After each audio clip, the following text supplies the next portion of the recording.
philosophers merely interpreting the world. And Marx's problem was that although he thought it important to root it in actual material conditions, he knew absolutely nothing about the actuality of the world around him. But being a journalist gave him that chance, as he said, to discover and write about real material conditions, whether it be pieces about the wine farmers in the Moselle or peasants being prosecuted for picking up firewood in private forests, which brought in all questions of private property. For the first time he had to grapple with things like that, with all sorts of ideas that then emerge in his later work. And he starts doing that as a journalist in Cologne in 1842.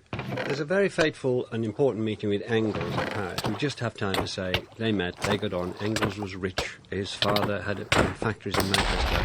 They got on intellectually. And together in 1848, a year of revolutions, as Gareth said earlier, a time of many manifestos, they put through Anthony Gray the Communist Manifesto. What was that converting? What did each give to the other of Engels and Marx? Yes, it's tremendously interesting, this, because they met in fact, I think they met in Cologne very briefly without any sparks flying, but then they met again in Paris in 1844. And what's interesting about that is that in the period between 1842 and 1844, Marx was busy working out the philosophical basis, really, of his ideas. This was something that only came to be appreciated very much later on in the 1920s and 30s, when the work that he did at that time was published eventually. Up until about that time, the 1930s, people thought that the philosopher of the two was really Engels, because in the 1870s and 80s, Engels had written a great deal of stuff that provided later Marxists, communists, with the philosophical basis of their views. It was Engels, for example, who invented the concept of directional materialism and so on.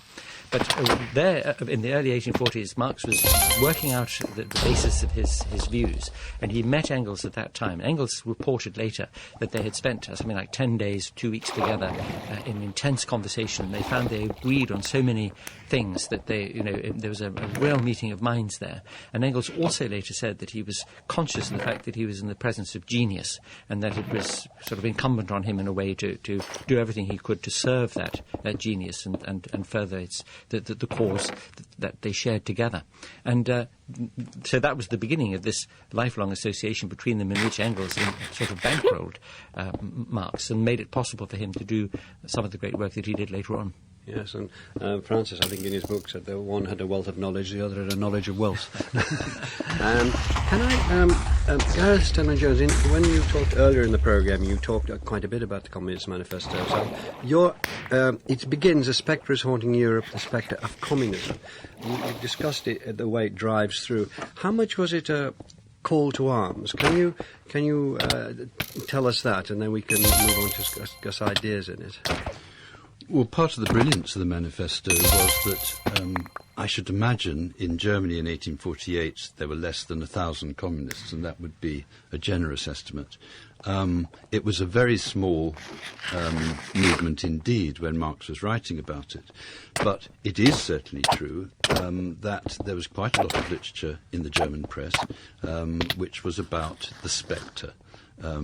Communism as a spectre. And what they meant by this primarily was that the 1840s was a period of social crisis, of hunger, the potato famine, which is also in Germany as well as Ireland, mass unemployment, poverty in the cities, destitution. And what the bourgeois press at the time constantly reiterated was the hostility of these people to private property. The idea that these people would attack if allowed, and the very fact then that some people try to articulate